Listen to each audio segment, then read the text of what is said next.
మా ప్రేమపూర్వక వందనాలు తెలియజేస్తున్నాం. ఈ మధ్యలోకి ఇలా యోగకాల సమయంలో రావడానికి గల కారణము ప్రభు యేసుక్రీస్తు ప్రభు వారు సర్వలోకానికి వెళ్ళి సువార్త ప్రకటించండి అని ప్రభు ఆజ్ఞాపించారు. ఈ సువార్త ద్వారా మరి మనం ఏం తెలుసుకుంటామంటే మన జీవితంలో ఒక విలువ మనం తెలుసుకుంటాం.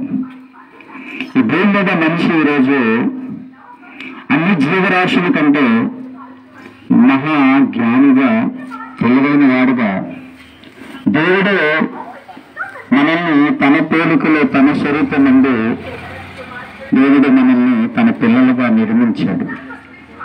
మనిషి చాలా విలువైన వాడండి.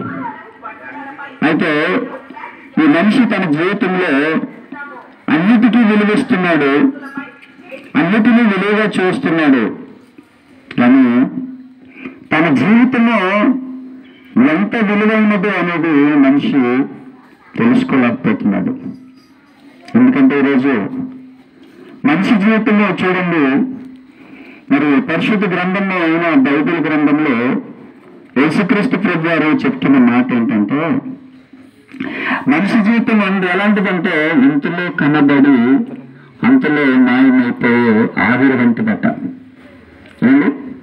అంటే భూమి మీద మన జీవితము మరి ఎంతకాలం ఉంటుంది, మన జీవితం ఎంతకాలం ఉంటుంది అనేది మనిషి ఖచ్చితంగా తెలుసుకోవాలండి.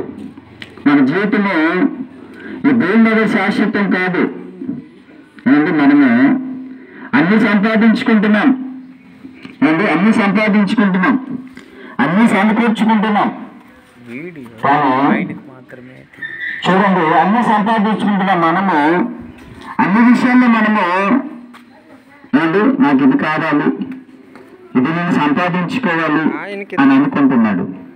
కానీ మనిషి సంపాదించుకోవాల్సింది ఒకటి చాలా విలువైనది ఉంది.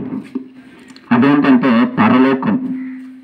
పరలోకాన్ని మనం సంపాదించుకోవాలి. దాన్ని స్వర్గము, మోక్షము, వైకుంఠము ఇలా మనము ఏ పేరు పెట్టినా మనము దేవుడి దగ్గరికి మనం వెళ్ళాలి. మనిషి ప్రయాణము ఈ లోకంలోనికి మన ప్రయాణము ఎలా అయిందంటే, తల్లి గర్భం ద్వారా మనం ఈ లోకానికి వచ్చిన మనము ఈ భూమి మీద మనం ఎంతకాలము మనం బ్రతుకుతాము అనంటే కొద్ది కాలమే బ్రతుకుతామండి.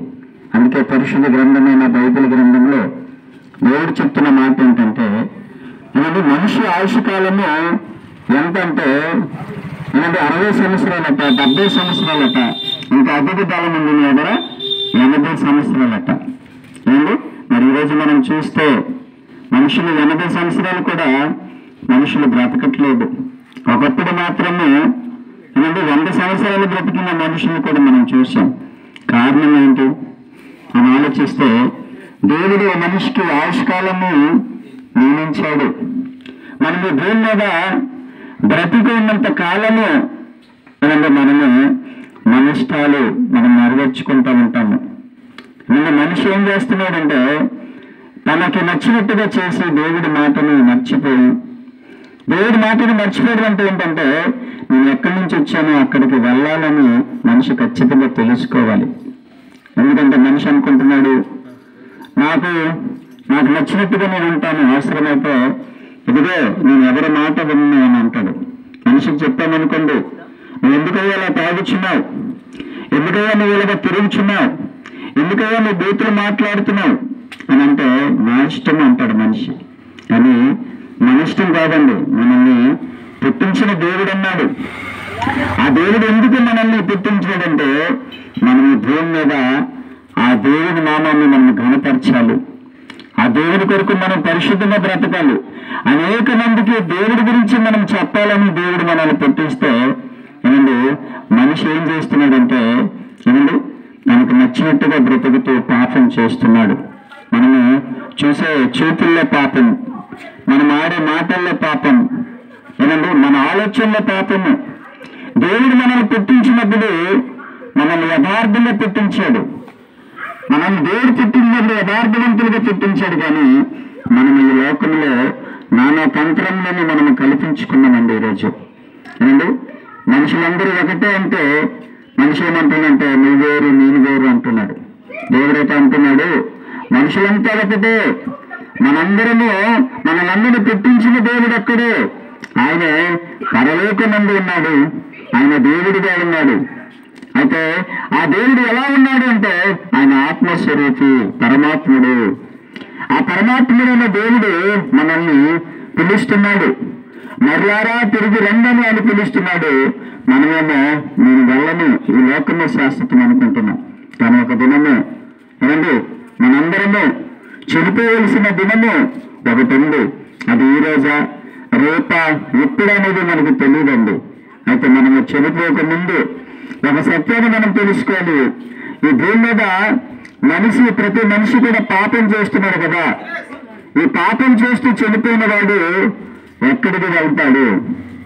ఏమండి, పాపం చేసిన వాడు ఎక్కడికి వెళ్తాడు, పుణ్యం చేసిన వాడు ఎక్కడికి వెళ్తాడు అనేది మనము ఖచ్చితంగా తెలుసుకోవాలి. రెండు మార్గాలు ఉన్నాయండి.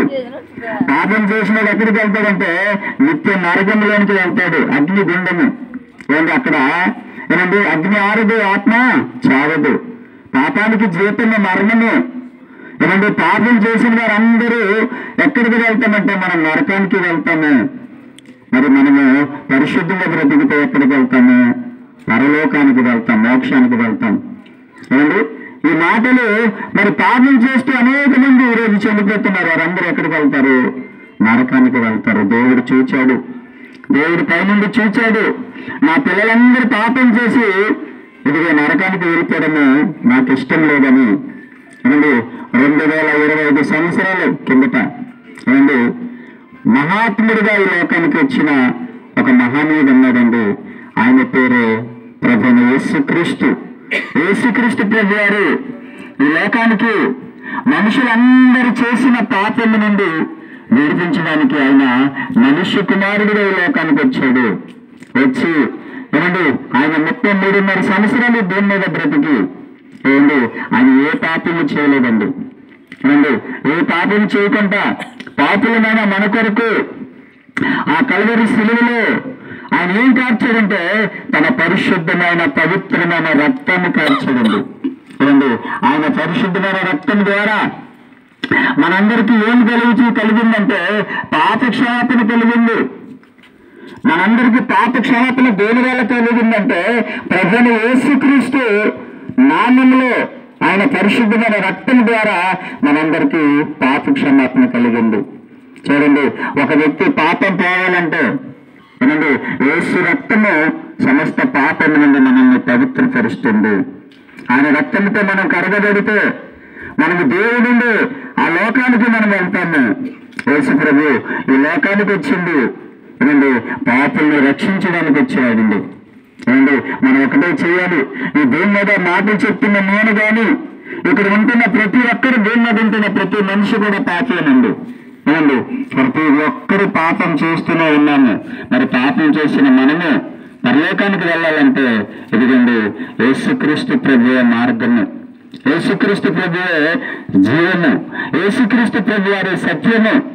ఏమండి ఆయన ద్వారానే మనము పరలోక రాజ్యానికి వెళ్ళగలము. ఆయన వచ్చాడు, ఆయన ఎలా అయితే చెప్పాడు అలా వచ్చాడు. వచ్చి ఎలా అయితే ఆయన ముందుగానే చెప్పాడు, లేఖనం ప్రకారంగా ఆయన మరణించాడు, లేఖనం ప్రకారంగా ఆయన్ని సమాధి చేశారు, లేఖనం ప్రకారంగా ఆయన 3వ దినాన తిరిగి పునరుద్ధానుడు తిరిగి లేచాడు. అండి యేసుక్రీస్తు ప్రభు వారిని మరణము బంధించలేకపోయిందండి. అనండి మరణాన్ని జయించి తిరిగి లేచిన దేవుడు యేసు ప్రభు. కాబట్టి ఈరోజు ఆ యేసుక్రీస్తు ప్రభు గురించి ఏమండి ఆయన గొప్ప దేవుడు, పరిశుద్ధమైన దేవుడు, మన పాపాలను క్షమించే దేవుడు అని మీకు తెలియచేయడానికి మీ గ్రామానికి వచ్చాం. కాబట్టి ఏ భేదం లేదు, అందరూ పాపం చేసి దేవుడు అనుగ్రహించే మహిమను పొందలేకపోతున్నారని దేవుడు వాక్యం సెలవిస్తుంది. కాబట్టి మనం పాపం మానాలి. పాపం మానకపోతే మనకు శిక్ష తప్పదండి. చూడండి, పాపం మానాలి. యేసు ప్రభుని రక్షకుడిగా అంగీకరించి మన జీవితాన్ని కనుక మనం మార్చుకుంటే ఈ రోజే మనము మాటలు వింటున్న మనము ఈ ఆలోచన చేయాలండి. ఇదేదో మతానికి చెందిన మాటలు అని అనుకోకుండా మంచి మాటలండి, సత్యమైన మాటలు. చాలా మంది ఈరోజు యేసు ప్రభువుని తెలుసుకొని వారికున్న పాత జీవితాన్ని మార్చుకొని పవిత్రమైన జీవితాన్ని వారు బ్రతుకుతున్నారండి. ఎందుకంటే యేసు నామములో శక్తి ఉంది, యేసు నామములో జీవం ఉన్నది. యేసు ప్రభు అందరినీ ప్రేమించే దేవుడు అండి. అందుకే ఆయన అన్నాడు, నిన్ను వల్ల తిరుగు వారిని ప్రేమించమన్నాడు. కాబట్టి యేసు ప్రేమ శాశ్వతమైనది. యేసు మన కొరకు చనిపోయాడు, మన కొరకు ఇదిగో లోకానికి వచ్చాడు. మరి ఇప్పుడు ఎక్కడున్నాడంటే ఆయన పరలోకంలో ఉన్నాడు. కాబట్టి దేవుడు పిలుస్తున్నాడు, మన పాప జీవితాన్ని విడిచిపెట్టి యేసుని సొంత రక్షకుడిగా మనం అంగీకరించగలిగితే మనందరం నిత్య జీవానికి వెళ్తాము. లేకపోతే ఎవరైతే యేసుని ప్రభు అని అంగీకరించారో, ఎవరైతే రక్షకుని అంగీకరించారో వారికి శిక్ష తప్పదని దేవుడి వాక్యం సెలవిస్తుంది. కాబట్టి ఈ మాటలు విని మీ అందరూ మంచి మనసుతో ఆలోచించి యేసే నిజమైన దేవుడిని మీరు అంగీకరించి నిత్య జీవం పొందుకోవాలని, అతి భాగ్యము దేవుడు మీ అందరికీ అనుగ్రహించాలని తెలియచేస్తూ మాటలు ముగిస్తున్నాను. దేవుడు మిమ్మల్ని మీ కుటుంబాన్ని బహుగా దీవించునుగాక. ఆమేన్. మంచిది. మీరు విన్నారు కదండి, చక్కని